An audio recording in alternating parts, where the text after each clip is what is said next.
আমার ভাইয়েরা, হযরত ইব্রাহিম আলাইহিস সালামের কথা আল্লাহ পাক কোরআনে কারিমে বলছেন সবর কারে কয়, দেখো শেখো সবর কারে কয়। আল্লাহ পাক বললেন, ইব্রাহিম তোমার বিবি আর তোমার নবজাতক এই সন্তানকে রেখে আসো মক্কা নগরীতে। তিনি চলে গেলেন, সেখানে ঘর নাই, বাড়ি নাই, কিচ্ছু নাই, চতুর্দিকে ধুধু বালু আর মরুভূমি। হযরতে হাজরা বলছেন, ইব্রাহিম সামান্য পানি আর খাবার দিয়া আমার সন্তান শুদ্ধ এখানে রেখে যেতেছো, আমি কি অপরাধ করেছি? কোনো জবাব নাই। দুইবার তিনবার বলার পরে হাজরা বলছেন, ইব্রাহিম গো, তবে কি আমার আল্লাহর হুকুম মতো আমারে রেখে যাচ্ছ নাকি? হযরত ইব্রাহিম আকাশের দিকে আঙ্গুল উঁচু করলেন। কথা বলবেন, বাক শক্তি বেরোচ্ছে না। 80 বছর বয়সের সময় একটা বাচ্চা আল্লাহ তারে দিছেন, আর এমন বাচ্চা পয়গম্বরের ছেলে, কি সুন্দর চেহারা, মরুভূমির উপরে ফালাই দিয়ে রওনা হয়ে যাচ্ছেন, মুখ দিয়া কথা সরছে না, আকাশের দিকে দেখালেন। হযরত হাজরা বুঝতে পারলেন। হযরত হাজরা বলেন, ইব্রাহিম কোনো চিন্তা নাই, নিশ্চিন্ত মনে বাড়ি ফিরে যাও।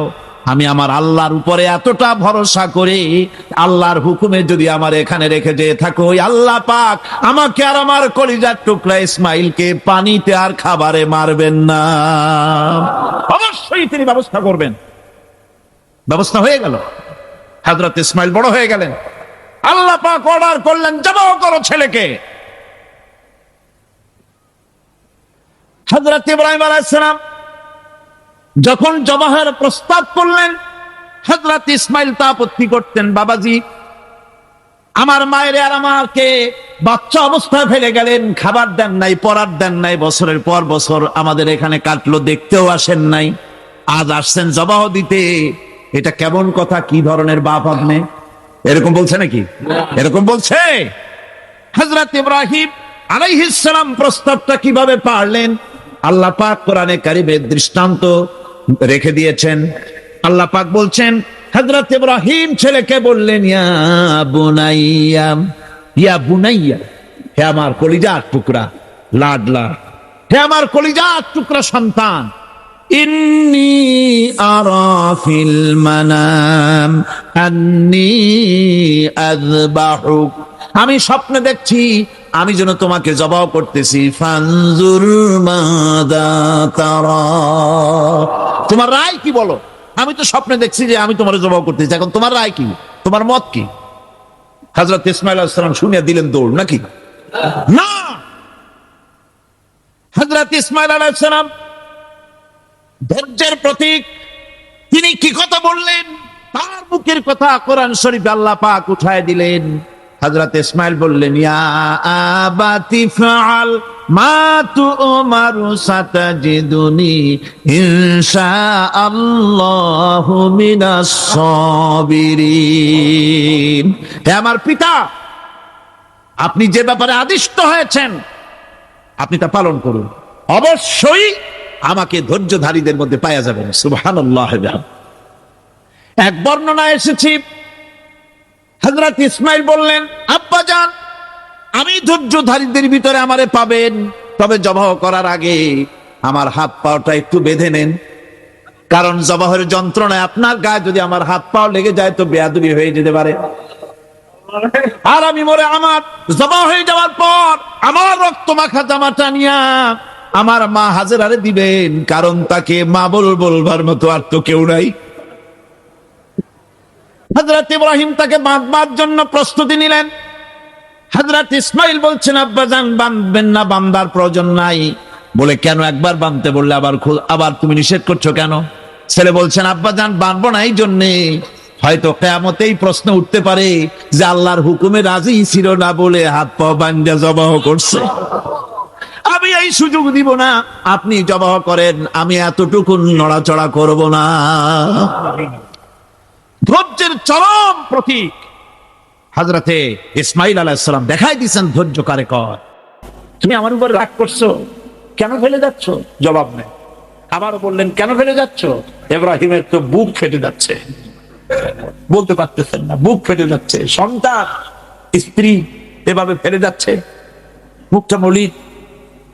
হযরত হাজরার হুঁশ এলো। হযরত হাজরা বুঝলেন ইব্রাহিম সাধারণ মানুষ নন, তিনি আল্লাহর নবী। নবীর আল্লাহর হুকুম ছাড়া কাজ করেন না।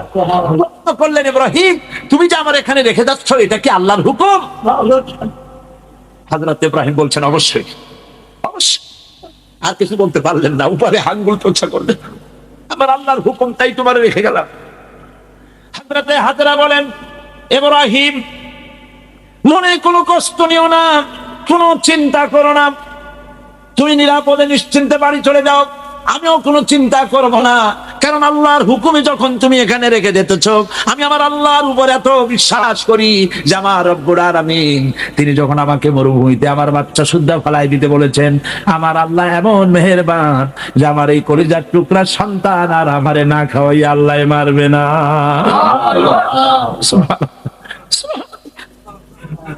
হযরতে হাজরা পানির জন্য দৌড়দৌড়ি করলেন। সাফা মারোয়া আপনারা জানেন, সব জানা কথা। সাফা মারোয়া দৌড়িয়ে দৌড়ি, এই যে পানির জন্য হাজরা দৌড়াইলেন, আল্লাহর কাছে খুব নাপছন্দ হয়েছে নাকি? এমন পছন্দ হইল আল্লাহর কাছে, কিয়ামত পর্যন্ত তার এই বান্দির আমল, এই দৌড় আল্লাহর কাছে এমন পছন্দ হয়ে গেল, কিয়ামত পর্যন্ত সমস্ত হাজিদের জন্য আল্লাহ ওয়াজিব করে দিল, দৌড়াও, আমার হাজরা যেমন দৌড়াইতে সেই রকম দৌড়াও। সুবহানাল্লাহ। ইসমাইল না খেয়ে মরছে, পানির অভাবে মরছে। হযরতে জিবরাইলকে আল্লাহ পাঠায় দিলেন, আমার ইসমাইলের পায়ের গুতা যেখানে লাগতেছে তুমি গিয়ে সেখানে পায়ে আঘাত করো। হযরতে জিবরাইল পায়ের আঘাত করলেন, সেখান থেকে পানি ছিটকে বেরিয়ে চলে আসলো। জাম জাম, থাম থাম। হযরতে হাজরা এসে দেখেন পানি চিকচিক করতেছে চতুর্দিকে, পানি থামানো যায় না, চতুর্দিকে পাথর দিয়ে বেড়া দিতে তাও থামে না। তারপরে তিনি বলছেন জাম জাম, মানে থাম থাম। পানি থেমে গেল, কিন্তু পানির উৎস থামলো না। সেই পানি পৃথিবীর কোটি কোটি মানুষ আজ পান করে, লক্ষ লক্ষ মানুষ এই পানি দিয়ে গোসল করে, উযু করে। লক্ষ লক্ষ গ্যালন পানি প্রতি বছর সারা দেশে ছড়িয়ে যায়, মক্কায় যায়, মদিনায় যায়, জেদ্দায় যায়, সমস্ত জায়গায় যায়। দরিয়া ফুরায় যাওয়ার কথা, কিন্তু কুয়া ফুরায় না। সুবহানাল্লাহ। আল্লাহর কুদরত কাকে বলে? এগুলি কি কপাল পোড়াদের কিসমতে হবে? কপাল পোড়াদের কিসমতে হবে? আল্লাহ পাক ইমানদার মুমিনদের জন্য সমস্ত নিয়ামত রেখে দিয়েছেন। আল্লাহ পাক বলেছেন, ফিহা আয়াতুন বাইয়িনাত, অসংখ্য নিদর্শন। এই কাবা আর এই কাবা কেন্দ্রিক আমার অনেক নিদর্শন আছে, তাকায় দেখো কত নিদর্শন। আজ পৃথিবীর কোন শহর নাই নিরাপত্তার শহর যেখানে জীবনের নিরাপত্তা পাওয়া যাবে। আল্লাহ পাক বলেছেন, ওমান দাখালাহু কানা আমিনান, যে ঢুকবে মক্কায় আর মদিনায় সেই নিরাপত্তা লাভ করবে। সুবহানাল্লাহ, সুবহানাল্লাহ বলবেন না? সুবহানাল্লাহ বলবেন না? আমার বন্ধুগণ, এরই বলে সারেন্ডার করা। আল্লাহ রাব্বুল আলামিন বললেন আসলিম, সারেন্ডার করো। হযরত ইব্রাহিম আলাইহিস সালাম বললেন আসলামতু লিরাব্বিল আলামিন, সারেন্ডার হয়ে গেলাম। সারেন্ডার হয়ে এক পরীক্ষা পাস করলেন, আরো এক পরীক্ষায় দুটা পাস করছেন কিনা? সুবহানাল্লাহ। এবার 3 নম্বরের পরীক্ষা, 3 নম্বর। ছেলে এবার বড় হয়েছে, নাদুস নুদুস চেহারা, সুন্দর। সুবহানাল্লাহ, নাদুস নুদুস চেহারা, জ্ঞান। এবার যাও ছেলেকে জবাব করবেন। সুবহানাল্লাহ। একটার পর একটা মারাত্মক অগ্নি পরীক্ষা, ছেলের জবাব করো। হযরত ইব্রাহিম আলাইহিস সালাম বলছিলেন, আল্লাহ এই রকমের কঠিন পরীক্ষা তুমি আমারে মালাইও না। বলতেন না। আমার মা বোনেরা, আমার ভাইয়েরা লক্ষ্য করেন, হযরত ইব্রাহিম ছেলেকে প্রশ্ন করলেন, তারে বললেন পরিষ্কার, আল্লাহ আমাকে অর্ডার করেছেন, ইন্নী আরা ফিল মানাম আন্নী আযবাহুক, আমি স্বপ্নে দেখেছি আমি তোমাকে জবাব করতেছি, বলো তোমার অভিমত কি? ফানজুর মাযা তারা, বলো তোমার অভিমত কি? হযরত ইসমাইল বলতে পারতেন, আব্বা আপনি আমার বাবা, আমার মায়ের শুদ্ধ এখানে ফালাই দিয়ে গেছেন, বছরের পর বছর খাবার দেন নাই, পড়ার দেন নাই, খবর নেন নাই, আজকে কোন অধিকারে আপনি আমাকে জবাব করতে এসেছেন? বলতে পারতেন না? তিনি কি তা বলেছেন? না। এর নাম মুসলমান। চিল্লায় বলেন সুবহানাল্লাহ। এর নাম মুসলমান। আল্লাহর হুকুমের সামনে মাথা নত করে দাও। হযরত ইসমাইল কি জবাব দিলেন? হযরত ইসমাইল বললেন, ইয়া আবাতি ফাআল মা তুমারু সাতাজিদুনি ইনশাআল্লাহু মিনাস সাবিরিন। হে পিতা, আপনি স্বপ্নে যে ব্যাপারে আদিষ্ট হয়েছেন দেখেন ছোট্ট মানুষ কিন্তু তিনি কথা বললেন না যে আপনি স্বপ্নে যা দেখছেন তাই করেন। তিনি বললেন কি, আপনি স্বপ্নে যে ব্যাপারে আদিষ্ট হয়েছেন আপনি তা পালন করুন। ছেলের এই জ্ঞান হয়েছে আমার আব্বা আল্লাহর পয়গম্বর, আর পয়গম্বরেরা নিজের ইচ্ছায় কিছুই করে না, আল্লাহর হুকুম। আপনি আমাকে ধৈর্যধারীদের মধ্যে পেয়ে যাবেন, আমাকে ধৈর্যধারী পাবেন। আমি ছটফট করবো না, দৌড় দেবো না। তবে আমার আব্বা তিনটা কাজ করেন। জবাহ করার সময় আমার হাত পা বাঁধেন, যাতে করে জবাহের বেদনায় যন্ত্রণায় আমার হাত পা আপনার গায়ে লাগলে আমার বেয়াদবি হয়ে যেতে পারে। হাত পা বাঁধতেন। 2 নম্বরে আপনার চোখটাও বাঁধবেন ভালো করে, যাতে করে আমার গর্দান দেখলে এখানে ছুরি চালাইতে আপনার কষ্ট হইতে পারে, হাতটা শিথিল হয়ে যেতে পারে। বাপের কাছে ছেলের গর্দান বড় প্রিয়। বাপ তার ছেলেকে কাছে রেখে তার গর্দানের উপরে চুমা খায়, তার কপালে চুমা খায়। আপনার চোখটা বাঁধিয়ে নিয়েন, তাহলে কষ্ট কম হবে। আর 3 নম্বরে আর একটা দাবি আছে। 3 নম্বরে আর একটা দাবি হলো, আমার মা হাজেরা জনম দুঃখিনী মা, আমার কোনো সন্তান তার নাই, মা বলে ডাকবার মতো। আমাকে জবাহ করার পরে আমার রক্ত মাখা জামাটা আমার মায়েরে দিয়া দিবেন, আর বলবেন যেন কান্দাকাটি না করে, কিয়ামতের দিন আল্লাহর দরবারে মায়ের সাথে আমার দেখা হয়ে যাবে। হযরত ইব্রাহিম ছেলের হাত পা বাঁধলেন, নিজের চোখ বেঁধেছেন। আল্লাহর আকাশের ফেরেশতারা তাকায় দেখতেছেন, কি সাংঘাতিক পরীক্ষা। এত বড় পরীক্ষা পৃথিবীর কোন মানুষকে আল্লাহ রাব্বুল আলামিন করেন নাই। কি কঠিন পরীক্ষা! নিজের ছেলের গলায় ছুরি চালানো বাপের পক্ষে কি সম্ভব? হযরত ইব্রাহিম আলাইহিস সালাম কোরআনে কারীমের মধ্যে রব্বুল আলামিন সুন্দর করে বলেছেন, ফালাম্মা আসলামা ওয়াতাল্লাহু লিলজাবিন। বাপ বেটা দুজনে রাজি হয়েছে, ছেলেটারে কাট করিয়া ছুরি ধরছে, ছুরি চালানো শুরু হয়ে গেছে। আল্লাহর কি ইচ্ছা যে ইসমাইল জবাই হয়ে যাক, আল্লাহর ইচ্ছা পরীক্ষা করা। আর ইব্রাহিম আলাইহিস সালাম পরীক্ষার রেজাল্ট জানেন না, ঠিক কিনা? ছেলে জবাই হবে কি হবে না এটা কি জানা তার জানা আছে? জবাই হবেই। শক্তভাবে ছুরি চালাচ্ছেন, কাটে না, গলা কাটে না। এরপরে আল্লাহ রাব্বুল আলামিন, আকাশের ফেরেশতারা কাঁদতেছে এই দৃশ্য দেখে, আল্লাহ পাক দুম্বার ব্যবস্থা করে দিলেন। দুম্বা ইসমাইলকে, হযরত ইব্রাহিমের তো চোখ বান্ধা, ইসমাইল আলাইহিস সালামকে সরাইয়া দুম্বার সামনে দিয়েছে, দুম্বা জবাই হয়ে গেছে। আল্লাহ রাব্বুল আলামিন হযরত ইব্রাহিমকে শোনায় দিলেন, ওয়ানাদাইনাহু আইয়া ইব্রাহিম সাদ্দাকতার রুয়া ইন্না কাযালিকা নাজজিল মুহসিনিন। আমি ইব্রাহিমকে দেখে বললাম, ইব্রাহিম তুমি তোমার স্বপ্নকে বাস্তবে রূপ দিয়েছো, আর আমি এইভাবে করে মুহসিনিনদেরকে পুরস্কৃত করে থাকি। সালামুন আলা ইব্রাহিম। ইব্রাহিমের উপরে আল্লাহর শান্তি নাযিল হোক। কিয়ামত পর্যন্ত পৃথিবীর কোটি কোটি মুসলমানেরা নামাজের মধ্যে ইব্রাহিম আলাইহিস সালামের জন্য দোয়া করবে। সুবহানাল্লাহ। বলা হচ্ছে, আল্লাহ পাক বলছেন, আলহামদুলিল্লাহি রাব্বিল আলামিন। সমস্ত প্রশংসা, যাবতীয় প্রশংসা সবকিছু আল্লাহ পাকের জন্য, যিনি রব্বুল আলামিন, যিনি বহু জগতের, অসংখ্য জগতের যিনি পালনেওয়ালা, তার জন্যই সমস্ত প্রশংসা। এখন হামদ হচ্ছে প্রশংসা, এর অর্থ হচ্ছে সুন্দরের প্রশংসা। অসুন্দরের কিন্তু কোনো হামদ হয় না, অসুন্দরের হামদ হয় না। হামদ হয় কার? সুন্দরের হামদ হয়, প্রশংসা হয়। এই জন্য প্রশংসা করতে হবে আল্লাহ পাকের। কোন ফাসিকের প্রশংসা যদি করা হয় আল্লাহ পাক নারাজ হয়ে যান।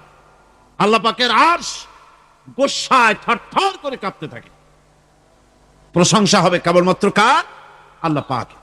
এবং এই প্রশংসা সবটুকু হামদের আগে আলিফ লাম লাগানো হয়েছে। এটা হচ্ছে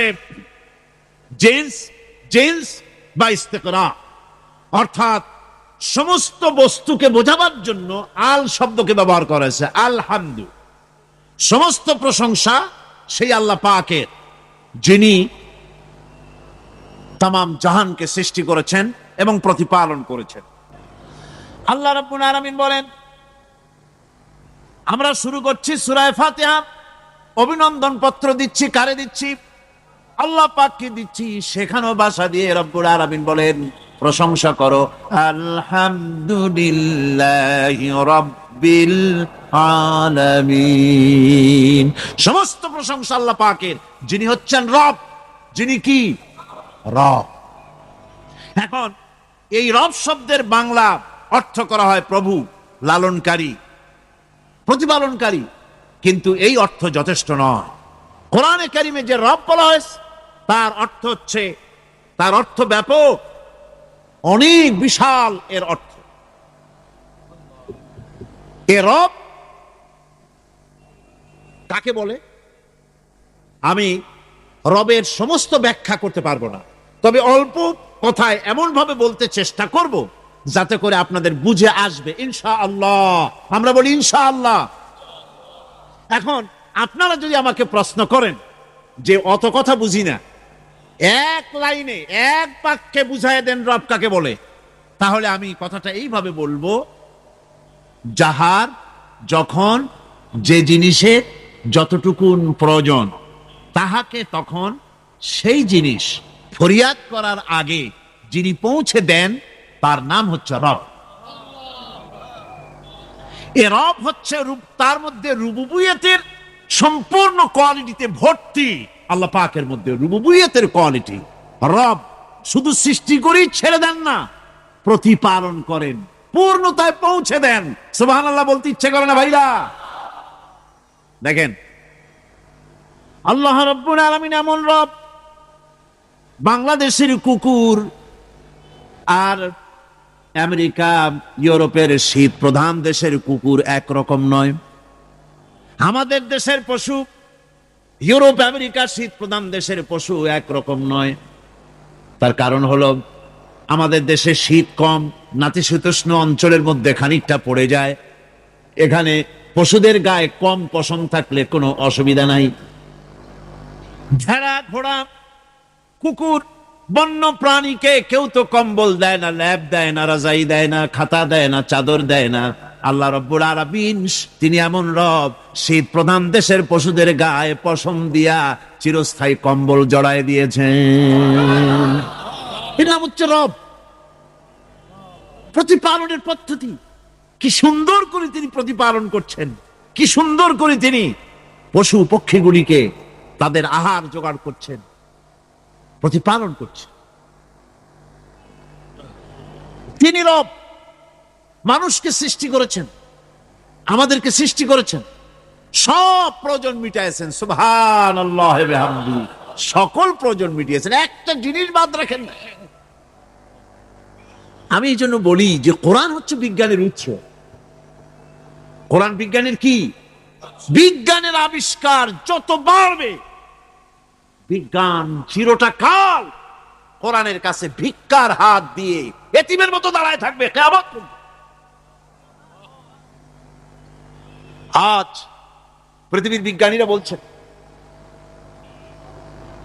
জগৎ সম্পর্কে, আমরা মনে করছি পৃথিবীটাকে, আমাদের কাছে জগৎ দুইটা। কয়টা জগৎ? একটা জগৎ হলো এইটা, ইহ জগৎ আর পরজগৎ, এছাড়া আর কিছু জানি না। এই দুইটাই জগৎ আমাদের কাছে। এখন দেখেন বিজ্ঞানীরা কি বলছে। বিজ্ঞানীরা বলছেন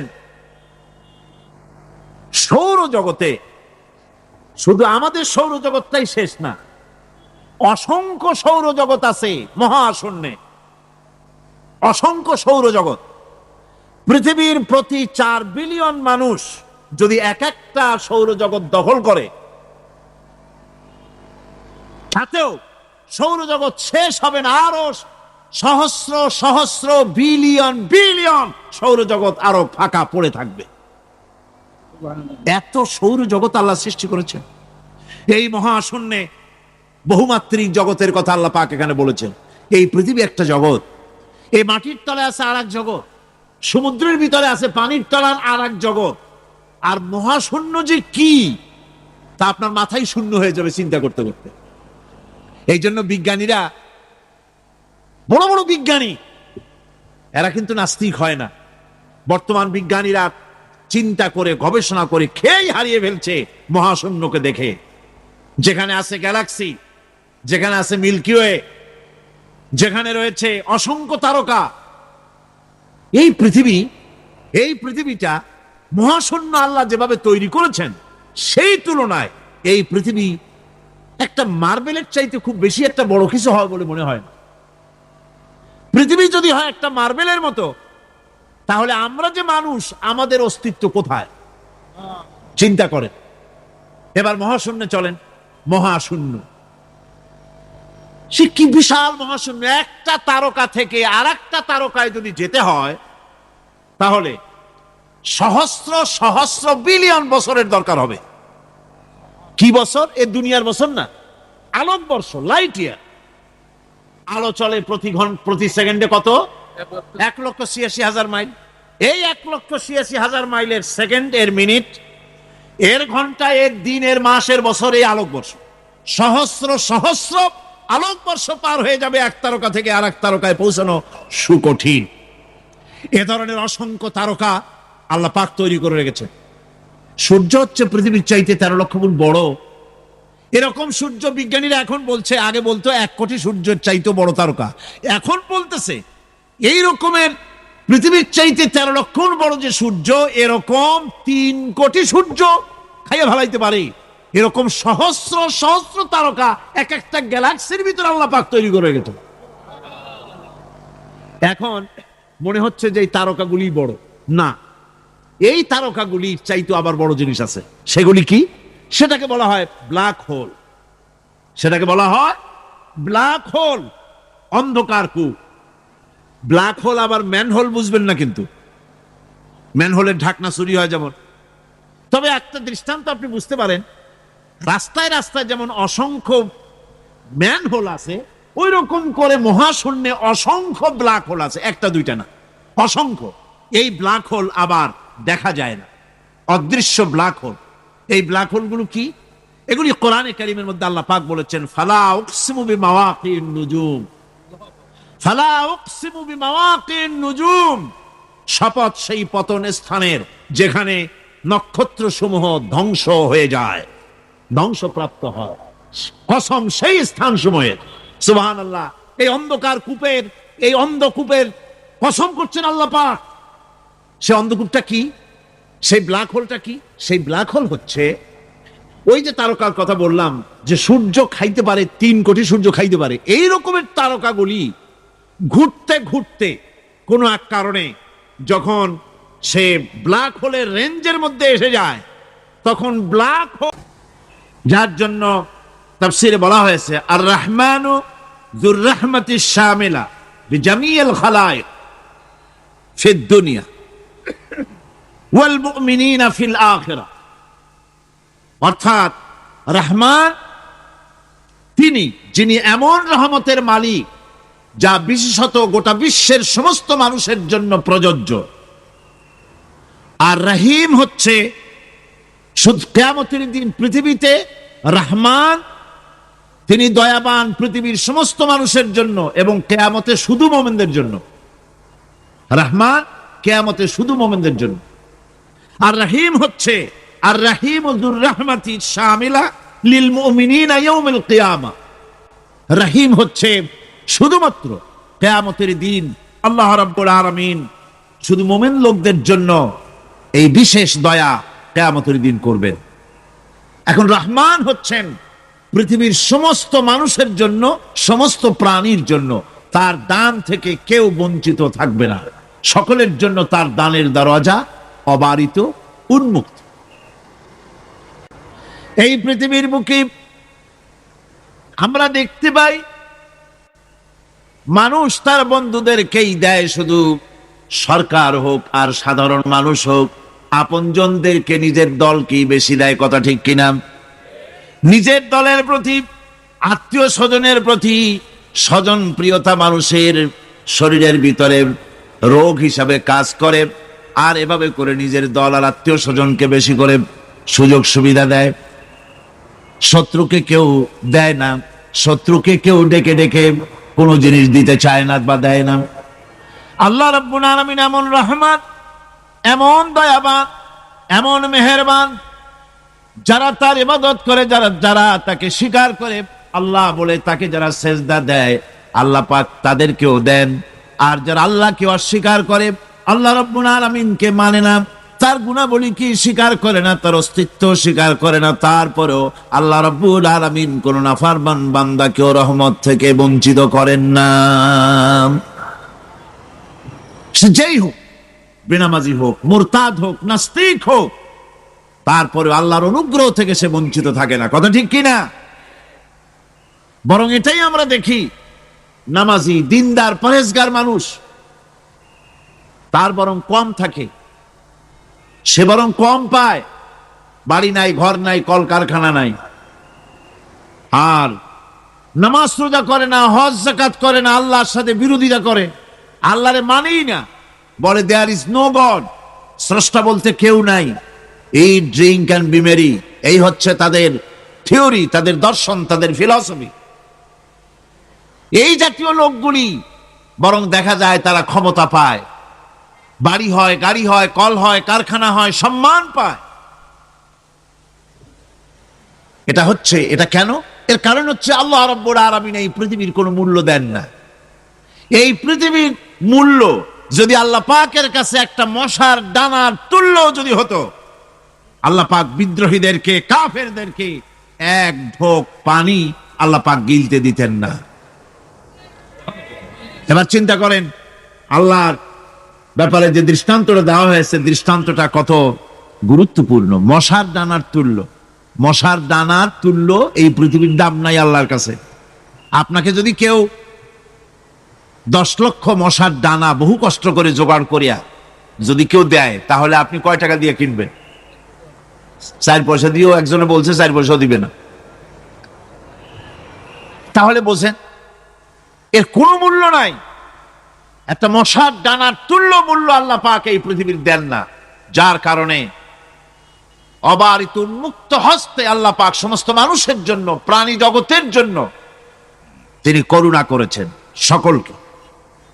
এই করুণাময় রহমান আল্লাহ পাক, তিনি গুনাহগারদেরকে, যারা আল্লাহ পাকের ফরমাবরদারি করতেছে, তাদেরকে সকলকে আল্লাহ পাক সমানভাবে তার জিনিসগুলিকে তিনি দিয়ে দিচ্ছেন। এটা হচ্ছে রহমান। আর রহিম হচ্ছে, হাদিস শরীফে বলা হয়েছে, আর রহমানু রহমানুদ দুনিয়া ওয়াল আখিরা, আর রহিম ও রহিমুল আখিরা। মোমেন রহমান তো শুধু আল্লাহ পাক দুনিয়া এবং আখিরাতের জন্য, আর রহিম শুধুমাত্র আখিরাতের জন্য। আবার কোন কোন আয়াতে বলা হয়েছে যে আল্লাহ পাক দুনিয়ার মানুষের জন্য রহিম।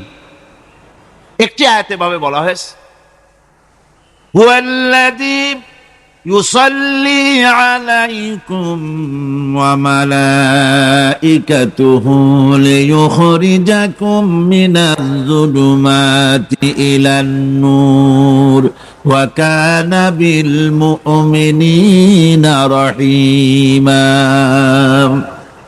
সে আল্লাহ তোমাদের প্রতি রহম করেছেন, রহমত নাজিল করেছেন, এবং তার ফেরেশতাগণ এই উদ্দেশ্যে যে তোমাদেরকে তিনি অন্ধকার থেকে আলোর দিকে বের করে নিয়ে আসবেন। আর তিনি হচ্ছেন মুমিনদের জন্য রহিম, অত্যন্ত দয়াবান। আরবি ভাষায় আর রহমান অন্তর্জগতের এমন একটি নম্র উচ্ছ্বাসিত অবস্থার প্রতি ইঙ্গিত করে, যার ফলে তার স্বতঃস্ফূর্তভাবে নিজের থেকেই মহানুভবতা এবং প্রীতি ও মহব্বতের ইচ্ছার বহির প্রকাশ ঘটে। তাই রহমতের মধ্যে আছে স্নেহ, আছে প্রীতি, আছে অনুগ্রহ। আল্লাহ পাকের রহমতটা কি জিনিস? সেটা হচ্ছে রাহমাতি ওয়াসিআত কুল্লা শাই, আমার রহমত দিয়ে সমস্ত জিনিসকে ঢেকে রাখা হয়েছে। প্রত্যেকটি জিনিসের ভিতরে আল্লাহ পাকের রহমত রয়েছে। রহমত ছাড়া এই পৃথিবীতে মানুষের চলার কোনো পথ নাই। সমস্ত ব্যাপারেই আল্লাহ পাকের রহমত আর রহমত। আমরা যখন বললাম আর রহমানির রহিম, বলেন সবাই আর রহমানির রহিম। আবার প্রশ্ন হয়, বান্দা বুঝলাম, আরো কোনো কোয়ালিটি, আরো কোনো বৈশিষ্ট্য তার আছে নাকি? আমরা বলি মালিকি ইয়াউমিদ্দিন। তিনি হচ্ছেন বিচার দিনের মালিক, শেষ বিচারের মালিক তিনি। একদিকে এটাকে ব্যালেন্স করা হয়েছে, একদিকে অফুরন্ত রহমত, যার কোনো কুল নাই, কিনারা নাই। এখন আদল দরকার। এখন কি দরকার? আদল, ইনসাফ দরকার। আল্লাহ পাক একদিকে অফুরন্ত রহমত আর নিয়ামত দিয়ে পৃথিবীকে ছেড়ে রেখেছে, অপর দিকে বলেছেন আমি হচ্ছি বিচার দিনের মালিক, সেদিন আমি বিচার করব। সেই বিচারের ভিতরে কোনো পক্ষপাতিত্ব থাকবে না, হবে না। সেখানে তিনি হবেন হাকামুল হাকিমিন, ওইটা হবে সুপ্রিম কোর্টের সুপ্রিম কোর্ট।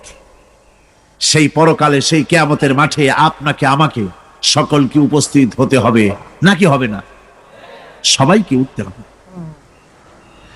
এই দিন শব্দটি কোরআনে কারিমে বহু জায়গায় বলা হয়েছে এবং বিভিন্ন অর্থে ব্যবহার করা হয়েছে।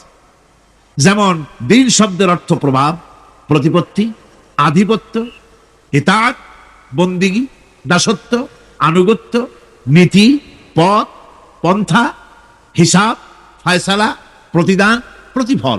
এরকম অনেক অর্থ, অনেক অর্থে দিন শব্দ কোরআনে কারিমের মধ্যে ব্যবহৃত হয়েছে।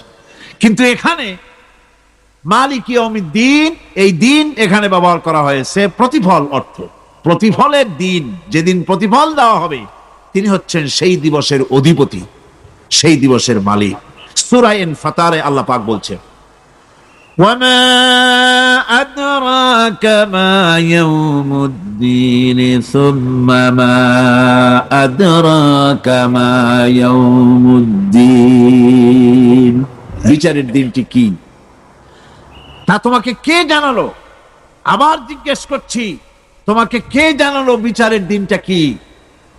আল্লাহ পাক জবাবে বলছেন বিচারের দিনটা হচ্ছে ইয়াউমা লা তামলিকু নাফসুন লিনাফসিন শাইআন ওয়াল আমরু ইয়াউমা ইযিন লিল্লাহ। বিচারের দিন হচ্ছে এমন দিন যেদিন কেউ নিজেকে রক্ষা করতে পারবে না, কারো থেকে কেউ নিজেকে রক্ষা করতে পারবে না, নিজেকে কেউ নিজের জন্য কাউকে সাহায্যকারী পাবে না। আর সমগ্র ব্যাপারটি নিরঙ্কুশ ভাবে আল্লাহ রাব্বুল আলামিনের হাতে থাকবে। সেই দিনটার নাম কিয়ামত, সেটার নাম পরকাল, সেটার নাম হচ্ছে বিচারের দিন। যেদিন কর্তৃত্ব হবে কেবলমাত্র কার? আল্লাহ পাক। সেই দিনটা হচ্ছে কর্মফল পাওয়ার দিন। লাহা মা কাসাবাত ওয়া আলাইহা মাকতাসাবাত। প্রত্যেক মানুষই সে উপার্জন অনুসারে সেখানে ফল পাবে। যেমন কর্ম তেমন ফল পাবে, ব্যক্তি হিসাবে পাবে, দল হিসাবে পাবে। তিলকা উম্মাতুন ক্বাদ খালাত লাহা মা কাসাবাত ওয়া লাকুম মা কাসাবতুম ওয়া লা তুসআলুনা আম্মা ইয়ামালুন। প্রত্যেক মানুষই তার উপার্জন অনুসারে ফল পাবে। যা সে পাবে তা নিজের উপার্জন ছাড়া আর কিছুই না, আর যে ফল পাবে সেটাও তার উপার্জন। সুতরাং কিয়ামতের দিন আল্লাহ মানুষের উপরে কোনো জুলম করবেন না, অত্যাচার করবেন না। আল্লাহ পাক তো তার বান্দার জন্য জুলুমকারী নন, ঠিক কিনা?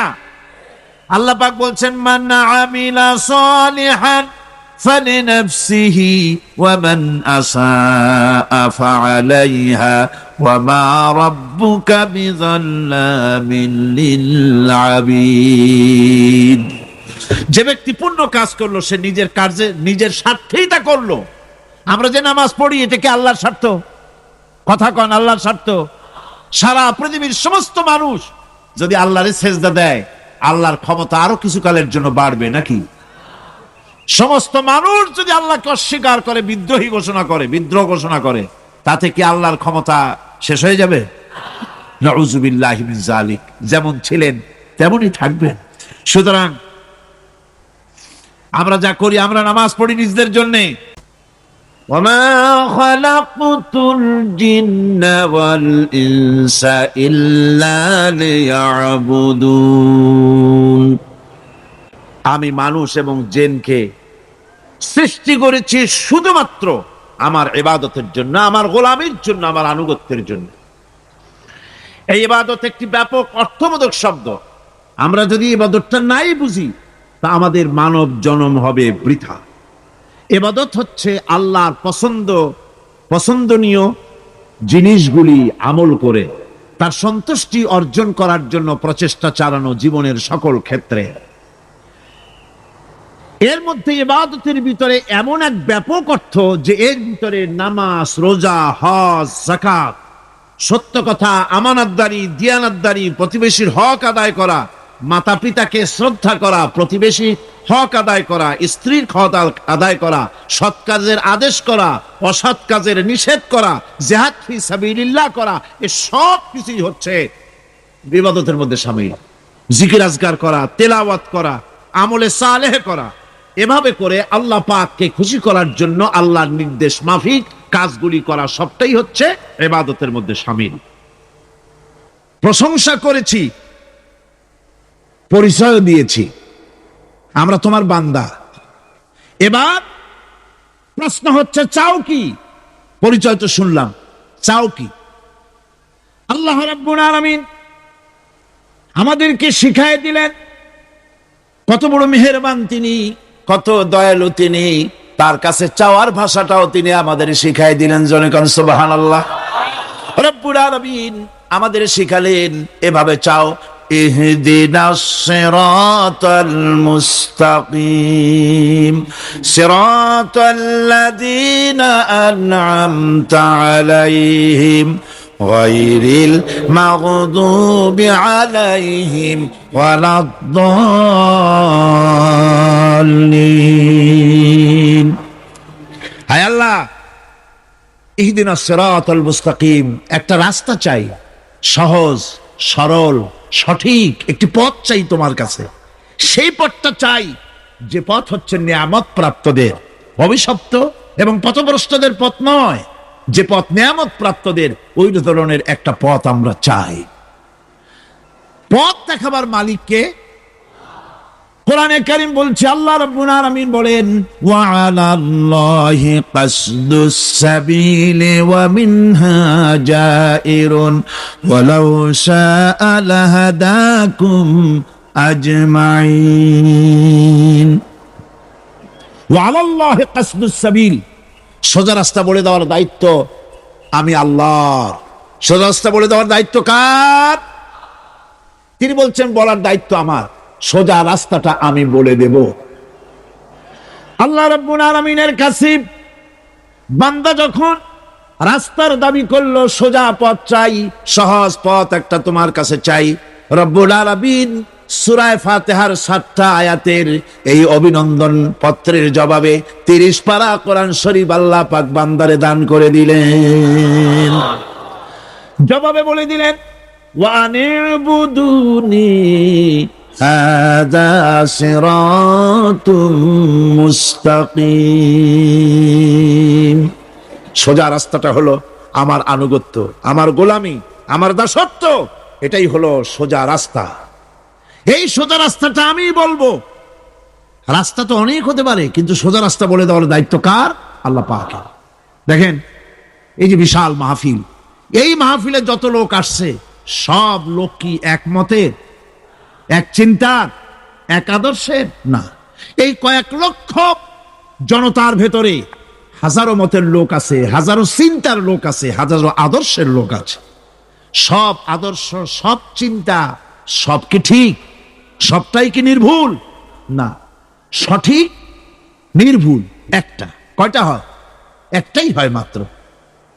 এই জন্য আমি দৃষ্টান্ত দিতে গিয়ে বলি, অঙ্ক পরীক্ষা যেদিন হয়, ছেলেরা অঙ্ক পরীক্ষা যেদিন দেয়, সেই অঙ্ক পরীক্ষা দিতে গিয়ে অঙ্ক যারা ভুল করে তাদের ফলাফল কয় রকম হয় বলেন? হ্যাঁ, অনেক রকম হয়। আর যাদের অঙ্ক যাদের ঠিক হয়, তাদের ফলাফল কয় রকম? একরকম। তার অর্থ কি? তার অর্থ হলো ভুলের পথ অনেক, আর হকের পথ, বাতিলের পথ অনেক, ভুলের পথ অনেক, সঠিক এবং হক যেটা, তার পথ হচ্ছে মাত্র একটা। এই জন্যে আল্লাহ রাব্বুল আলামিন তিনি সোজা রাস্তা বলে দেওয়ার দায়িত্বটা নিয়েছেন। কোরআন বলছে প্রত্যেকটি সৃষ্টির শুরু হতে শেষ পর্যন্ত 4টা স্তর পার হতে হয়। তার সর্বশেষ স্তর হলো হেদায়াত। 4টি স্তর পার হওয়ার সর্বশেষ স্তর হচ্ছে হেদায়াত। আল্লাযী খালাকা ফাসাওয়া ওয়াল্লাযী কদ্দারা ফাহাদা। তিনি সকল বস্তুকে সৃষ্টি করেন এবং তারপর তার পরিমাপ, তার কর্মপথ, তার হেদায়েত তিনি দিয়ে দেন। তার মানে হচ্ছে তিনি সৃষ্টি করেন, সামঞ্জস্য রাখেন, পরিমাপটা ঠিক করেন এবং পথের নির্দেশ দেন। সৃষ্টি করেই ছেড়ে দেন না, তার হেদায়েত দিয়ে দেন। তার পরিমাপটা ঠিক করেন, সামঞ্জস্য করেন। কিরকম? দেখুন, আপনি যখন দাঁড়ান তখন আপনার পায়ের উপরে হাঁটু থেকে হাঁটুর নিচের যে অংশটা পা পর্যন্ত, ওইটারে কি কয়? পা, নলা। এই তো ঠিক বলছেন, নলা। আপনারা আমাকে সাহায্য করবেন যেখানে আমি আটকে যাই। নলা। এই নলাটা পায়ের সেন্টারে যদি রাখা হতো, বোঝেন ভালো করে, পায়ের সেন্টারে এই জায়গাটা, এটা ধরুন পা, এই জায়গাটায় যদি হতো পায়ের নলাটা, হয় সিটায় পড়তেন না হয় ফুটোয় পড়তেন। আল্লাহ পাক বলছেন শুধু সৃষ্টি করি না, সামঞ্জস্য এবং পরিমাপ ঠিক করি। মাপ মতো পাটা সামনে গোড়ালির কাছে নলাটা বসায় দেওয়া হয়েছে যাতে আপনি চিত না হন, বুটো হয়ে না পড়েন। সুবহানাল্লাহ কইতে ইচ্ছা করে না? এই নলাটা যদি আঙ্গুলের দিকে আসতো আর পাটা যদি পিছনের দিকে বেশি অংশ থাকতো, যতই সামনে হাঁটতেন ততই পিছনে চলে যেতেন। ভূত নাকি, ভূতের পা থাকে নাকি পিছনের দিকে, বলে লোকেরা, আমি দেখি টেকি নেই।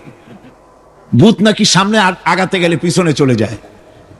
এ পায়ের সামঞ্জস্যটা, অনেক কথা বলবো না, 2-1টা দৃষ্টান্ত দেব, তাতেই বুঝে ফেলবেন।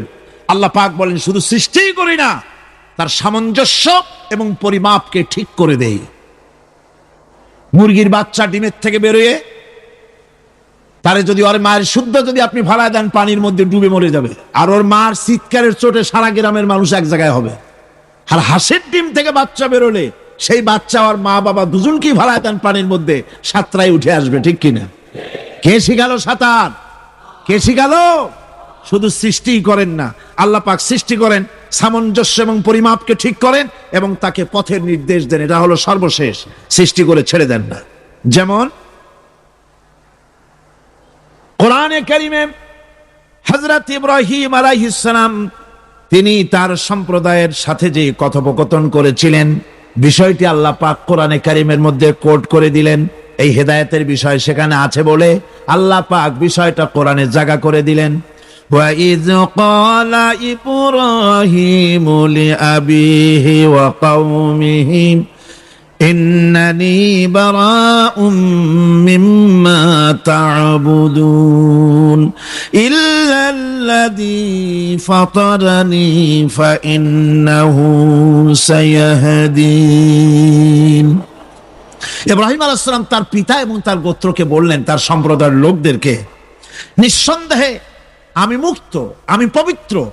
তোমরা যেসব জিনিস দিয়ে যেসব এর ইবাদত করো, গোলামি করো, আনুগত্য করো, আমি তার থেকে পবিত্র। আমি তো শুধু ইবাদত করি, গোলামি করি সেই স্রষ্টার, যিনি আমাকে সৃষ্টি করেছেন। আমার সম্পর্ক শুধুমাত্র সেই সত্তার সাথে যিনি সৃষ্টি করেছেন। আল্লাযী খালাকানি ফাহুয়া ইয়াহদিন, যিনি আমাকে সৃষ্টি করে শুধু সৃষ্টি করেন নাই, আমাকে হেদায়েত দিয়েছেন, আমাকে পথের দিশা দিয়েছেন। ওয়াল্লাযী হুয়া ইউতঈমুনি ওয়া ইয়াসকিন, যিনি আমাকে সৃষ্টি করেছেন তিনি হেদায়েত দিয়েছেন। আর আমি যখন তৃষ্ণার্ত হই তিনি আমাকে পান করান, আমি যখন ক্ষুধার্ত হই তিনি আমাকে আহার দেন। ওয়া ইযা মারিতু ফাহুয়া ইয়াশফিন, আর যখন অসুস্থ হই তখন তিনি আমাকে রোগ মুক্ত করে দেন। সুবহানাল্লাহি ওয়া বিহামদি। তাহলে কি হলো? অর্থাৎ যে প্রতিপালক, তার প্রতিপালন পদ্ধতি আমার সকল প্রয়োজন মিটান, যিনি আমাকে পান করান, আহার করান, অসুস্থ হলে যিনি আমাকে সুস্থ করেন, হেদায়েতের কামটা তিনি আরেকজনের জন্য রাখেন নাই, তিনি আমার হেদায়েতের ব্যবস্থাও করেছেন।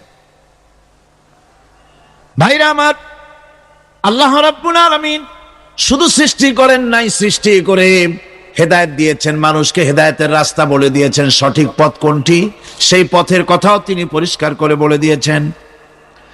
এই জন্য আল্লাহ পাক বলেন, কোরআন মাজিদ হেদায়েতকে বিরাট দান বলে ঘোষণা করেছে। মানুষের জন্য যে হেদায়েত আল্লাহ দিয়েছেন তা সবচাইতে বড় দান। জোরে কোন সুবহানাল্লাহ।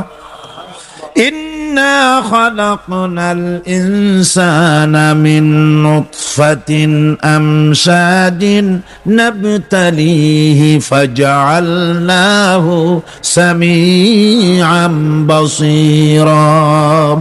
আমি মানুষের মিলিত শুক্রর দ্বারা, নুতফা দিয়ে আমি মানুষ সৃষ্টি করেছি এবং তাকে একে একে বিভিন্ন স্তর পার করাইছি। তাকে শ্রবণ শক্তি দিয়েছি, তাকে দর্শন শক্তি দিয়েছি।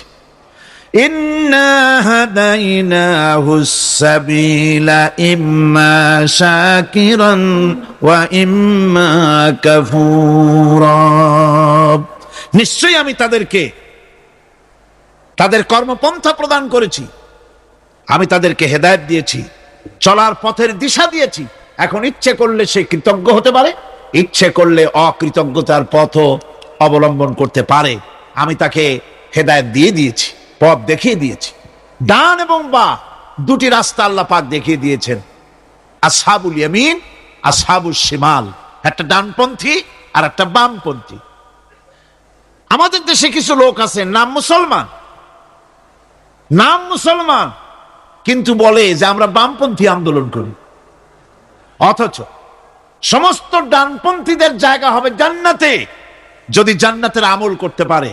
ডানপন্থীদের নেতা হচ্ছেন দুনিয়ার সমস্ত পয়গম্বরেরা, আর বামপন্থীদের নেতা হলো শয়তান। বামপন্থীদের নিয়ে শয়তান যাবে কিয়ামতে জাহান্নামে। আল্লাহ পাক রাস্তা বলে দিয়েছে।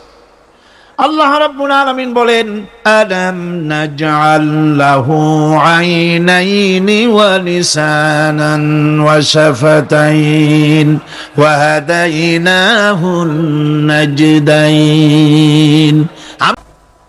সেই রাস্তা অনুগ্রহপ্রাপ্তদের রাস্তা চাই। তোমার মনোনীত ব্যক্তি অনুগ্রহপ্রাপ্ত যারা, তাদের পথ অনুসরণ করতে চায়।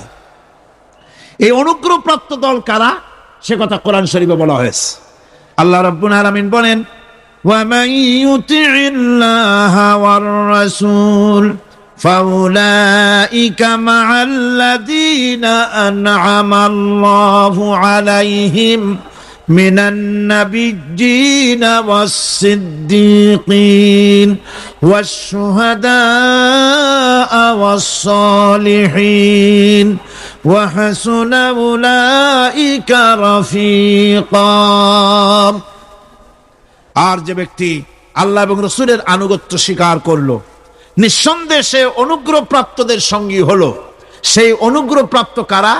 নবীয়িন। 4 শ্রেণীর লোক। কয় শ্রেণী বলেন সবাই, কয় শ্রেণী?